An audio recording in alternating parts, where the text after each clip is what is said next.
अस्सलाम वालेकुम। Chapter number 6 और टॉपिक है हमारा 6.7.2 बैक्टीरियल डिसीज़ इन प्लांट।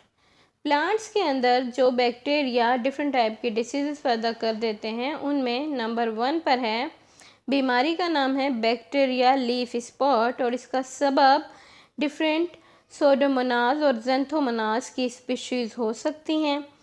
इस बीमारी के साइन और सिम्टम्स के अंदर सबसे पहला साइन है necrosis. Necrosis actually burning of leaf को कह सकते हैं, ऐसे जैसे किसी ने पत्ती के ऊपर कोई सिगरेट से या किसी जली हुई तीली से कोई स्पॉट वगैरह लगा दिया हो। और बाज़ औक़ात ये नेक्रोसिस इतनी ज़्यादा बढ़ जाती है कि पूरी की पूरी पत्ती एक जली हुई पत्ती की मानंद नज़र आ रही होती है और इसके साथ साथ फिर ये आगे चलकर तने पर, कलियों पर, फूलों पर भी अटैक कर रही होती है और उन्हें भी जलाकर तकरीबन किसी हद तक काला कर देती है। ये जो पत्ती है इसे देखकर आप अंदाज़ा लगा सकते हैं कि एक्चुअली बैक्टीरिया लीफ स्पॉट किस तरह की नज़र आती है।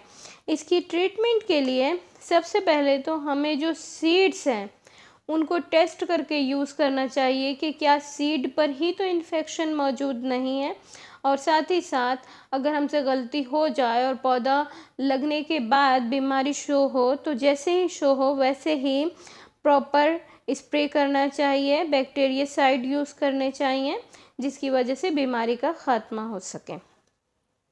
नेक्स्ट बीमारी है और इसका नाम है blight in plant by bacteria, यानी बैक्टीरिया पौधों में डिफरेंट टाइप के ब्लाइट पैदा कर रहे होते हैं और ये ब्लाइट पैदा करने वाले बैक्टीरिया के अंदर शामिल हैं अर्वीनिया, अमाइलोवोरा और जेंथोमोनास और आइजी। इनकी जो साइन और सिम्टम्स हैं इन बैक्टीरिया के अटैक की, उसमें जो प्लांट्स की leaves, flower, stem, parenchymatous sales वगैरह हैं वो डैमेज होकर और मर जाते हैं, ख़त्म हो जाते हैं, क्योंकि ये स्ट्रेस की वजह से इनमें डिफरेंट टाइप के पिगमेंट्स की एक्युमुलेशन हो जाती है और लीव्स या स्टेम्स वगैरह पर येलो, ब्राउन वगैरह के स्पॉट नज़र आने लगते हैं। Yellow, brown, white different colour के स्पॉट्स नज़र आने लगते हैं। एक्चुअली एंथोसायनिन एक्युमुलेशन स्ट्रेस की वजह से हुई होती है और अगर इन्फेक्शन बढ़ता जाए तो फिर प्लांट कम्प्लीटली डेड हो जाता है। इस सिलसिले में जो केमिकल कंट्रोल है, इनकी ट्रीटमेंट या प्रिवेंशन के सिलसिले में केमिकल कंट्रोल के बजाय बायोलॉजिकल कंट्रोल ज़्यादा फ़ायदेमंद होता है। बायोलॉजिकल कंट्रोल में डिफरेंट टाइप के प्लांट या माइक्रो ऑर्गेनिजम्स के एक्सट्रैक्ट का स्प्रे यूज़ किया जा सकता है। नंबर 3 पर है बैक्टीरियल सॉफ्ट रूट। अब जैसा कि इस बीमारी का नाम है सॉफ्ट रूट, इसका मतलब हम समझ सकते हैं कि ये रूट को या प्लांट को गला सड़ा देगी और इसका जो बैक्टीरिया है जो कि इस बीमारी का सबब होता है वो है अर्वीनिया क्रोटोवोरा। अर्वीनिया क्रोटोवोरा नामी बैक्टीरिया के इन्फेक्शन की वजह से प्लांट के और या प्लांट के डिफरेंट पार्ट या टिश्यूज़ कम्प्लीटली मैसरेटेड हो जाते हैं, यानी कि पिलपिले से, सॉफ्ट से उनके अंदर अगर छुएं तो पानी निकले और वो कम्प्लीटली मसल से जाएं। इस किस्म की सी कंडीशन हो जाती है, बदबूदार सी। और इसकी ट्रीटमेंट के लिए सबसे पहले तो वही बात, किसी भी पौधे को लगाने से पहले उसके सीड्स को चेक किया जाए कि कहीं वो जो सीड है वो ख़ुद तो बीमारी ज़्यादा नहीं है, और अगर गलती हो ही जाए या इन्फेक्शन किसी दूसरे रास्ते से आता है तो हमें क्या करना चाहिए कि डिफरेंट टाइप की स्प्रे यूज़ करने चाहिए।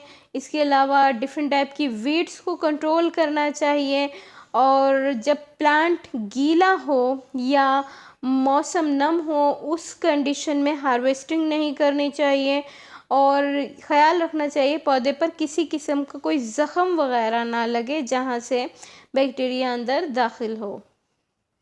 नंबर 4 जो बीमारी है वो है बैक्टीरियल विल्ट, और ये जो बैक्टीरियल विल्ट है इसका सबब है जो बैक्टीरिया, उसका नाम है अर्वीनिया ट्रेचिफाइला।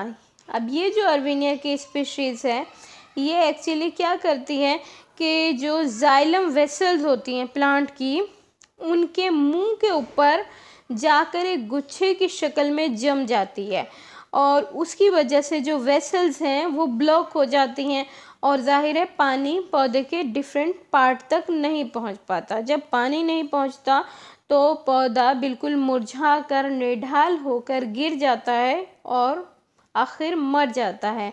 एक्चुअली पौधे का निढाल होकर गिर जाना या लटक जाना, इसी चीज़ को हम विल्टिंग कहते हैं। अब इस बीमारी के कंट्रोल कैसे किया जा सकता है? इसके कंट्रोल के लिए सबसे पहले तो हमें उस वेक्टर को ख़त्म करना चाहिए जो इस बैक्टीरिया को लाने वाला है, और वो एक्चुअली डिफरेंट टाइप के इंसेक्ट हैं जो इस बैक्टीरिया को लेकर आते हैं पौधे तक। तो सबसे पहले तो हमें इंसेक्टिसाइड्स यूज़ करनी चाहिए और उन इंसेक्ट का खात्मा करना चाहिए जो इस बैक्टीरिया को लाने का सबब बनते हैं।